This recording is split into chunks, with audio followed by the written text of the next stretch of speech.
Nous prenons la direction de Agni Sikasso avec Monsieur Jean-Claude Kofi. Kolou, bonne année. Merci à vous et surtout que Dieu veille sur vous à Agni Sikasso. Amen, très cher Kolou. Merci beaucoup. Allez, dites-nous comment vous réagissez face à justement ce résultat obtenu par l'équipe de Mauritanie qui se qualifie pour les quarts de finale. Kolou, c'est simple. Ça veut dire que tous les pays travaillent. Tous les pays travaillent. Si vous dormez sur vos lauriers, c'est comme la Côte d'Ivoire. Nous, quand il y a un résultat, on dit pourquoi cette équipe nous a battus. C'est le résultat du travail. Si vous ne travaillez pas, vous avez deux élèves. Il y a un qui est premier, maintenant il n'étudie plus. Vous croyez que celui qui est dernier qui étudie, il ne peut pas être premier?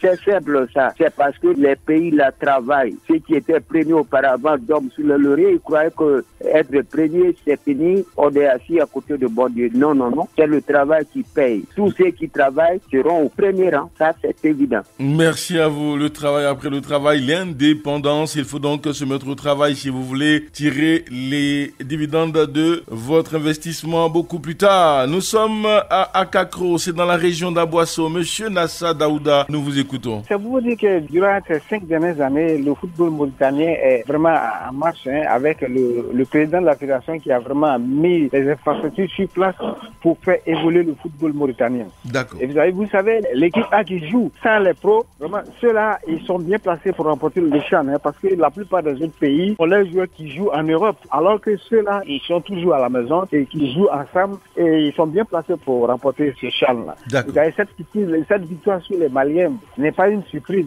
parce que la plupart des joueurs maliens sont basés en Europe, ce qui fait que les locaux ne sont pas aussi performants que ceux de la Mauritanie. La Mauritanie est une équipe à devenir, ça, vraiment, on peut compter sur elle. Merci à vous, monsieur Nassa Daouda, depuis Akakro à Aboisseau. Monsieur Aka, il est temps d'autrer. Nous vous écoutons. Ce que je vais dire, le problème est que tant qu'on n'arrête pas le classement parallèle, le classement par connaissance, on ne va jamais évoluer au niveau du football en Côte d'Ivoire. D'accord. Parce que quand nous on étudie, on sait que ceux qui jouent là, c'est par connaissance. Ça faut dire la vérité. Parce qu'on ne veut pas aller jouer un match où chacun va voir ce joueur. Ça ne marchera pas, mon frère. Ça ne marchera pas. Donc tout ce que j'ai dit, j'ai dit au ministre, aux responsables du football, si on a une équipe d'action qui veut se déplacer pour aller jouer, ils n'ont qu'à choisir les meilleurs pour aller jouer. Ne prenez pas par connaissance, parce que nous n'allons pas partir au stade de Bimpé, où ils ont détruit tout un champ pour faire leur stade, où tout le monde a mis son argent dedans. Allez faire classement par connaissance et puis vous allez tomber. Je demande au ministre de faire tout possible pour éviter, et la fédération d'éviter les classements par connaissance. Merci à vous, monsieur Aka, depuis Ndautré. Vraiment, il voudrait donc, lui, être présent à tous les matchs des éléphants pendant le prochain championnat d'Afrique qui va se tenir en Côte d'Ivoire, la Coupe d'Afrique, j'allais dire, des nations. Et là, il n'a pas envie d'avoir des surprises désagréables. Bon, on espère que votre message a été entendu par ceux qui doivent l'entendre et que votre préoccupation sera prise en compte. Merci à vous, messieurs, et surtout à nos amis auditeurs qui nous ont adressé donc ces messages à travers leur communication sur les ondes de Radio Côte d'Ivoire. Allons poursuivre sur la toile avec un dernier internaute avant de prendre notre consultant. Allons donc lire le message de Monsieur Ali Mamadou Ouattara qui dit ceci: je pense que cette belle performance de la Mauritanie est le résultat de la cohésion, l'entente et la solidarité qui règne au sein donc de cette modeste équipe. On peut noter également la rage et la volonté de gagner pour faire honneur à leur pays. Enfin, on peut donc dire qu'il n'y a plus de petites nations au niveau du football. Il se nomme Monsieur Krali Mamadou Ouattara depuis donc Korogo. Pour l'instant, monsieur, avec vous, on parle justement de cette performance hors norme de la Mauritanie qui hier a sorti le Mali de ce CHAN 1-0. Qu'est-ce que ça vous inspire justement, ce parcours de la Mauritanie qui se hisse en quart de finale en écartant deux gros morceaux que sont l'Angola et le Mali? À commencer par Traoré. Non, je dirais d'abord félicitations aux Mauritaniens. D'accord. Pour cette qualification historique.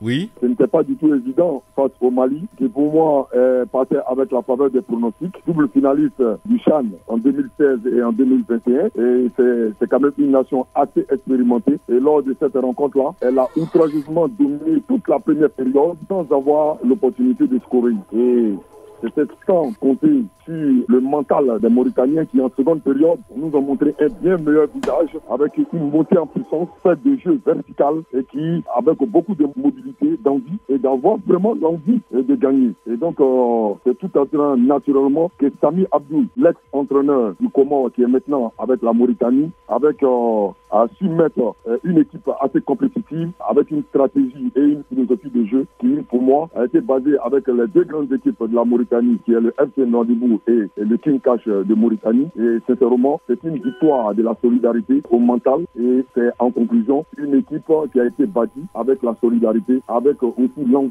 Et ce serait très très important dans les jours à venir de voir de grosses surprises encore lors de ces quarts de finale. Choualio, dites-nous, quand vous regardez cette équipe de Mauritanie et vu sa progression, pour vous, est-ce que c'est une surprise de l'avoir en quart de finale ou est-ce que c'est le fruit justement d'un travail acharné et cohérent? Je crois que le football mauritanien est sur une belle lancée. On sait que l'équipe a participé à 2 Afrique des Nations de suite, 2019 et 2021 au Cameroun. Et là, c'est les Afrique qui se qualifient pour la première fois en quart de finale du championnat d'Afrique des Nations. Une belle équipe mauritanienne qui a fait preuve d'abnégation, qui s'est battue, avec un entraîneur qui a une expérience du continent. On sait que Abdou Ami était l'ancien entraîneur des Comores à la dernière Coupe d'Afrique des Nations. Il a été recruté par la Fédération mauritanienne de football et aujourd'hui il officie dans ce club-là. Il a fait un très beau travail. Il s'est appuyé sur les joueurs du corps populaire Nouadhibou, que nous connaissons très bien, qui avait éliminé, on se souvient, l'Africa Sport et je crois la SOA dans la Coupe africaine. Et c'est ce football-là mauritanien-là qui est sur une très belle lancée. Moi, je ne suis pas surpris.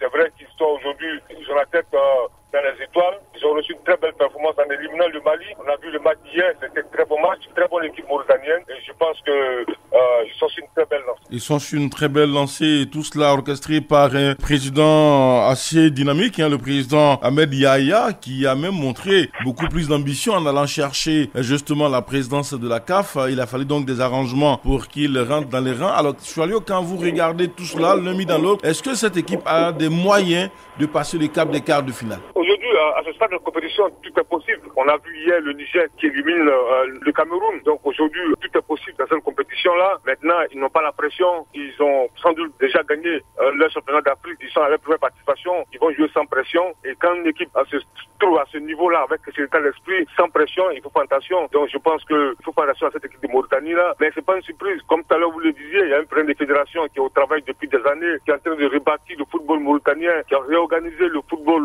local avec les championnats de jeunes, avec le championnat féminin. Ça joue au football, c'est bien organisé, tout est bien structuré. Une fédération qui a été, il y a quelques années de cela, désignée par la Confédération africaine de football, meilleure fédération africaine. Donc, ne soyons pas surpris, c'est le travail paye. Il faut structurer, il faut travailler, il faut former, il faut aller à la base, il faut former des joueurs. Et là, ces joueurs-là sont en train de monter en puissance. Voilà. Merci à vous, Choualio. Merci également, coach Traoré Lassina, messieurs. On va se retrouver demain pour un autre parcours. Pour aujourd'hui, c'est donc terminé. On va donc faire une pause. Il n'y a pas de CHAN aujourd'hui et demain. Mais vendredi, le rendez-vous est pris dès 15h sur les ondes de Radio Côte d'Ivoire. D'ici là, portez-vous bien. Merci à tous ceux qui nous ont appelés sur les ondes de Radio Côte d'Ivoire. Merci également à ceux qui nous ont laissé un message sur notre page Facebook. En un seul mot, Radio Côte d'Ivoire. Demain, un autre rendez-vous.